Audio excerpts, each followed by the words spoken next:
ఆనందం ఆనందమాయే అనేటువంటిది కూడా రాసిర్రు. ఎవరికి ఆనందమైంది మరి?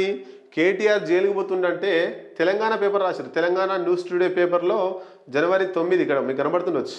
దాంట్లో రాసిర్రు కేటీఆర్ జైలుకు పోతే బాధపడేది కాకుండా సంతోషపడుతున్నారు. కేసీఆర్ కూతురు కవిత, హరీష్ రావు ఇద్దరు కూడా సంతోషపడుతున్నారట. ఏందో చూద్దాం ఒకసారి.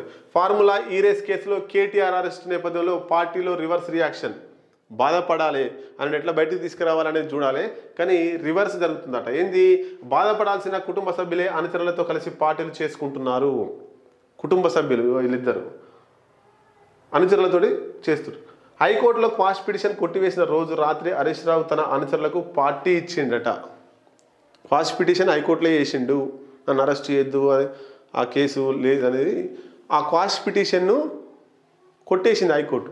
ఆ రోజు రాత్రి హరీష్ రావు దావత్ తీసుకున్నట్టు అనుచరులతోటి. నిన్న రాత్రి ఎమ్మెల్సీ కవిత సన్నిహితుల నాయకులతో కలిసి పార్టీ చేసుకున్నారు.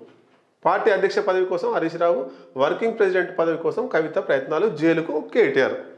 బావ హరీష్ రావు చెల్లి కవిత వ్యవహార శైలిపై లోపల రగిలిపోతున్న కేటీఆర్. బయట శత్రువుల కంటే లోపలి శత్రువులతోనే తనకు ముప్పు పొంచి ఉందని కేటీఆర్ వ్యాఖ్యలు. జైలు నుండి వచ్చేలోపు ఇద్దరు కలిసి నా ఉనికి లేకుండా చేస్తారని సన్నిహితుల ముందు ఆవేదన.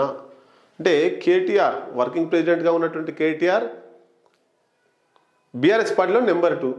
ఆ నెంబర్ 2 ఇప్పుడు జైలుకు పోతే నెంబర్ 2 పొజిషన్కి రావడానికి వీళ్ళిద్దరు ప్రయత్నాలు చేస్తారు. వాస్తవంగా హరీష్ రావు చాలా కష్టపడ్డాడు, హరీష్ రావుకే రావాల్సిందే. ఇట్లా ఆనందం ఆనందం అవుతుందట. మీదికి అయ్యో కేటీఆర్ అంటారు కానీ లోపల ఆనందం ఆనందం అవుతుందట. మరి ఏం ఆనందం అవుతుందో చూడాలి.